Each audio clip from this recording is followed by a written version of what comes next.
This is the doko, a traditional basket used for carrying everything and anything in the hills of Nepal. It's carried on your back with a support strap around your head. And each year, for hundreds of young men, it represents the final hurdle to get into the legendary Brigade of Gurkhas.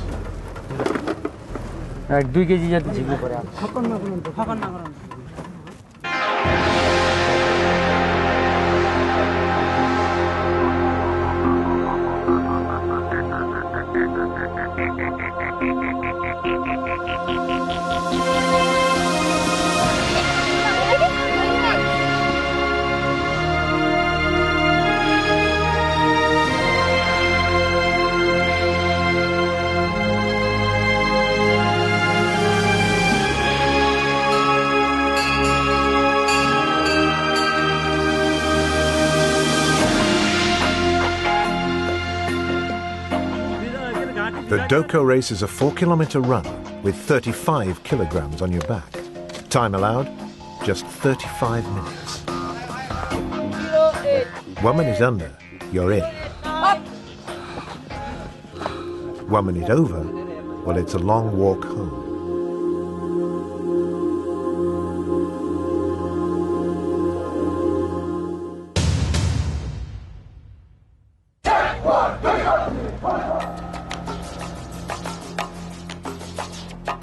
Ever since the British East India Company raised the first Gurkha regiment in 1815, the British Gurkhas have been at the sharp end of the UK's major military campaigns. Since Indian independence in 1947, they've been an integral part of the British Army. And through countless legendary stories, they have earned an enviable reputation as one of the bravest and fiercest fighting forces in the world.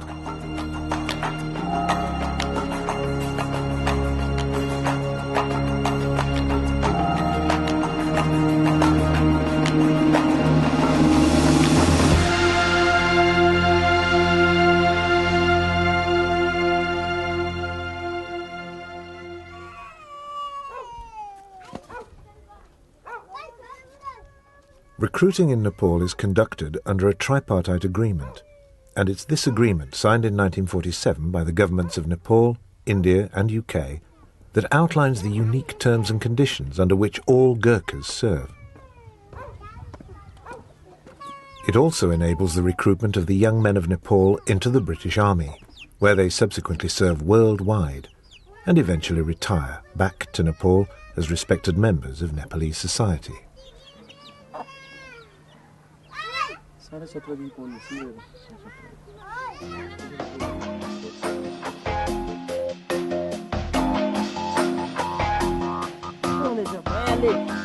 Now, while many in the British Armed Forces know the fearsome reputation of the Gurkhas, few realise the intensity of competition for entry. The Brigade of Gurkhas is in the enviable position of having too many applicants. On average, each year, 28,000 potential recruits apply for just 230 vacancies. The selection process is designed to select the best educated, most intelligent, medically and physically fit young men.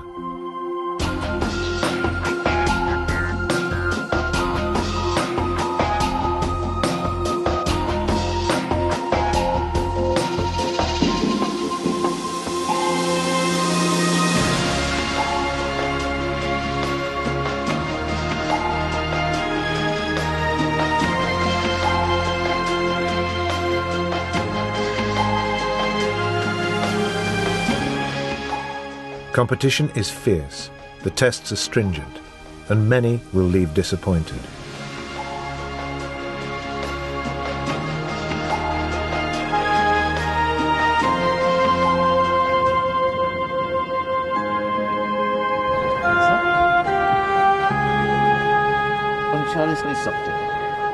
Every stage of the selection process, I will be there to supervise and to make sure that it's seen to be fair, that they are being told why they have failed. Those potential recruits that fail at that stage are, by and large, totally devastated.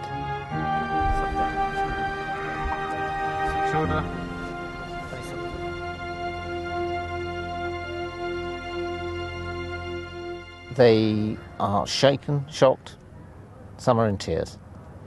But having spoken to some who were in that position last year, it generally reinforces their determination to try again and try that little bit harder in the following year.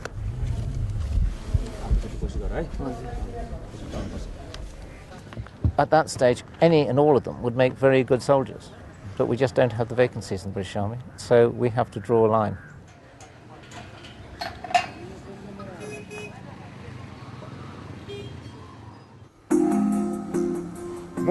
The Brigade of Gurkhas demands high standards from its soldiers. The quality of the Gurkha soldier underpins the reputation of the Brigade of Gurkhas, and this dictates that only the best are selected.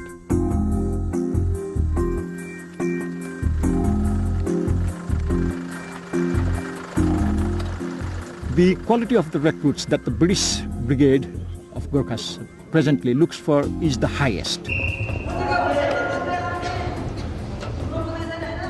We basically now not only go for the physical side of the fitness, we very much go into the education standard business as well. So the lowest standard we actually take is from class 8, meaning their 8th year of study. And they are very much tested for the English quality as well.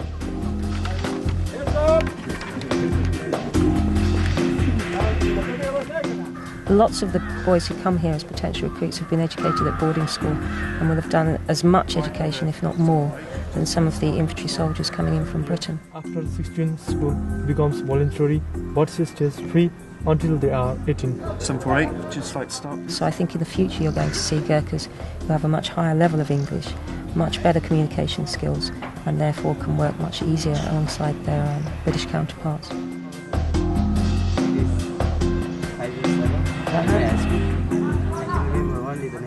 So we are taking the cream of the crop, I think, although obviously there are other things to be considered as well as education. As with most underdeveloped countries, disease is commonplace in Nepal, and all recruits are medically screened to ensure that only those at the peak of physical health are accepted. I feel, as a doctor who's served with other regiments outside the Brigade of Gurkhas, that on the whole they are as good, if not better, than many other British infantry soldiers.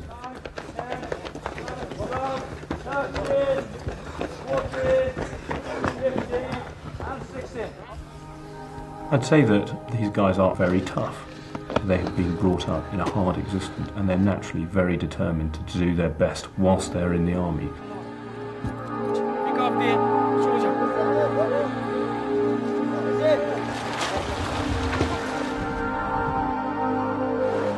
By the time central selection at Pokhara is over, the number of potential recruits will have been reduced by nearly 99%.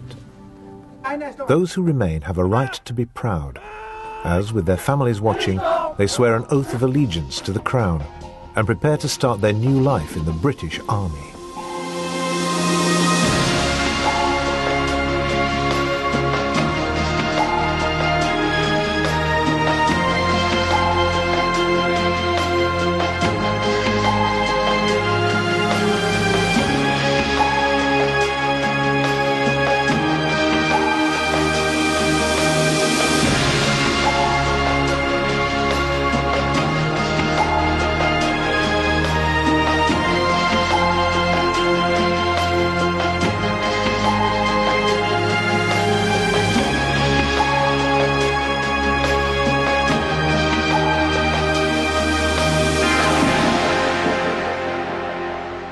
Since leaving Hong Kong in 1997, the Brigade of Gurkhas has been based in the UK, and in keeping with its full integration into the wider army, the brigade now conducts its recruit training alongside British recruits in the UK.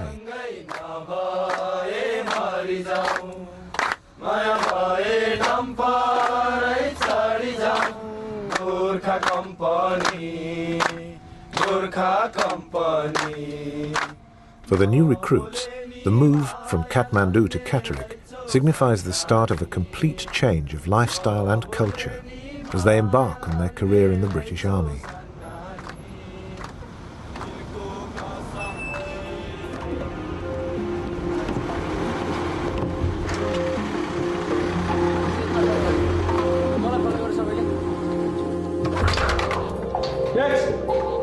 Gurkha recruits are trained in the same manner, using the same facilities as British recruits.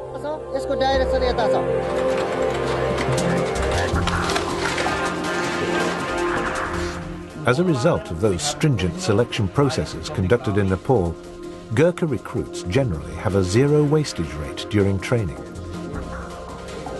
On top of all this, most Gurkhas go on to serve for a minimum of 15 years, which, combined with zero wastage, means a high return on investment for the MOD.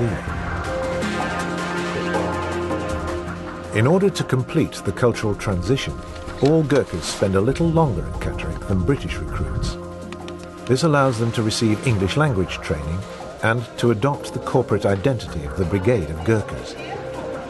Those soldiers cap-badged to engineer and logistics regiments also receive technical language training before going on to complete trade training.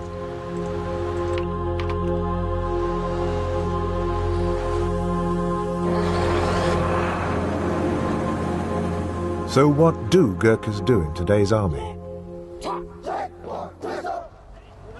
Well, they serve as formed units rather than as individuals scattered throughout the army.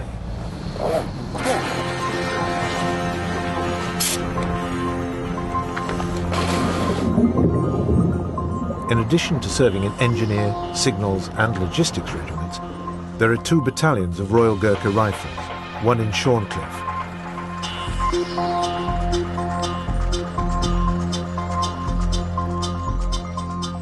And the other in Brunei.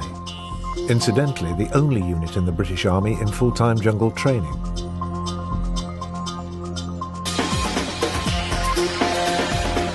Then there's the use of Gurkhas for demonstration purposes at the School of Infantry's Jungle Warfare Wing in Brunei and on flagship courses at Brecon and Sandhurst.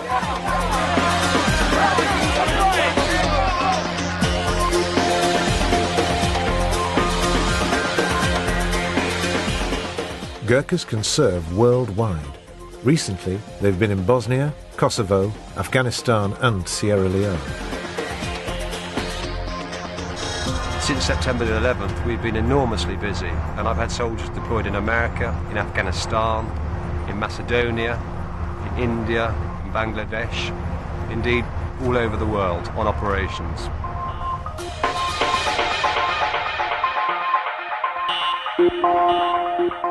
So what kind of people can a unit employing Gurkha soldiers expect?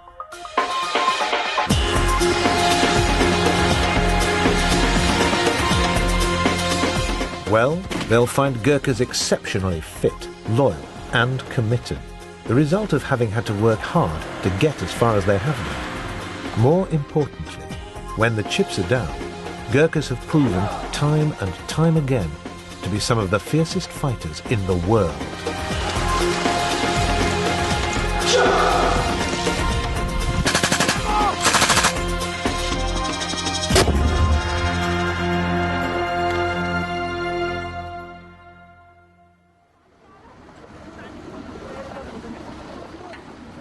Now we are going to dismantle this pontoon. But beyond this, there are social and cultural differences which mark out the Gurkha soldier from his British counterpart. Okay.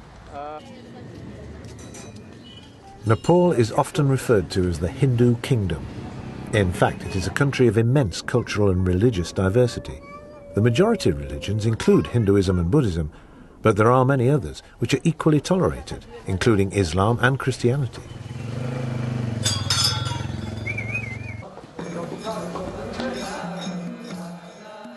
Religion plays a big part in their lives. They have Hindu temples for worship under the guidance of religious teachers known as pundits. Their preferred diet will be different too. Nepali food tends to be quite spicy, and those Gurkhas who are practicing Hindus will not normally eat beef. There are other things that set the Gurkha apart from his typical British counterpart. He doesn't usually swear or boast. It's not in his nature. He also has a strong sense of traditional family values and a natural respect for age and rank that reflects his upbringing in Nepal. The cultural differences are there, but they're easy to accommodate. All that's needed is a little understanding and respect for his heritage, and the terms and conditions of his service.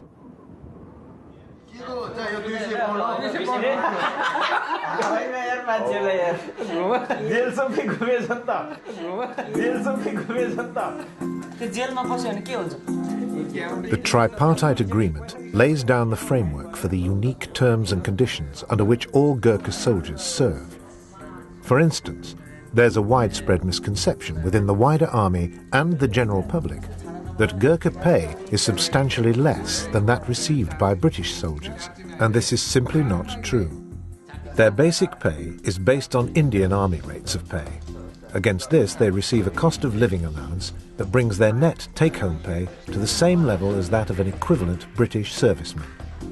As part of their financial package, Gurkhas have no individual tax or national insurance liability and pay no food or accommodation charges.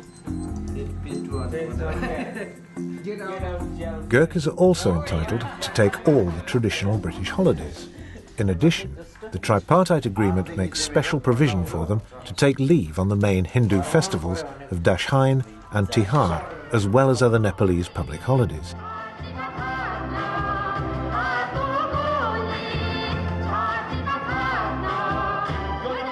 There are also special domestic considerations.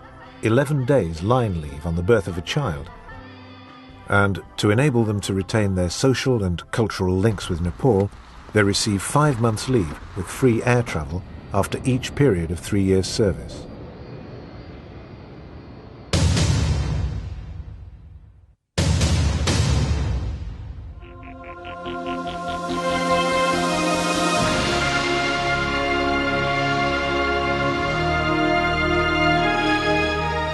When their time in the British Army is over, the tripartite agreement stipulates that all Gurkhas must return to Nepal as Nepali citizens.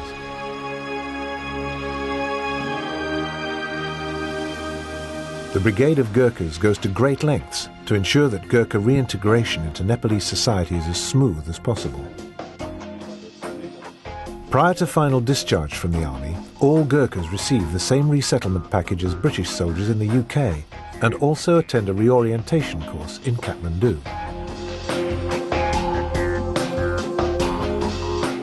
In Nepal, they enjoy a high standard of living based on an immediate pension scheme that they receive on discharge.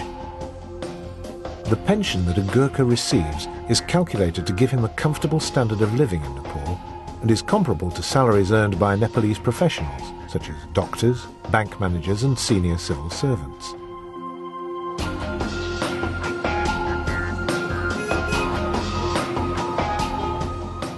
During retirement in Nepal, all ex-Gurkha servicemen have access to a worldwide re-employment program and a comprehensive welfare and medical support scheme provided by the Gurkha Welfare Trust and its network of welfare centres throughout the brigade's traditional recruiting areas. When a Gurkha ex-serviceman falls on exceptionally hard times, then the Gurkha Welfare Scheme is there as a safety net and to provide support. In our country, we don't have national health service. It is very, very expensive for medication. But those who served in the British Army, we have got this medical welfare scheme all over the country, east, west and central, including Darjeeling.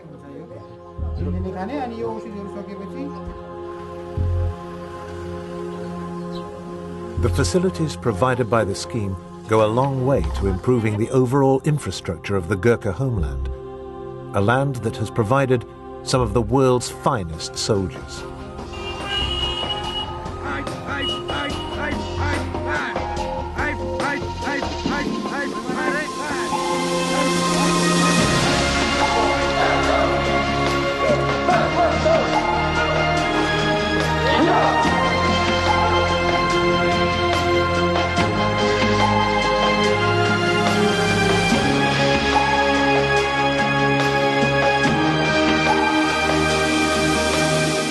The Gurkha soldier, a product of one of the most rigorous selection processes in the world.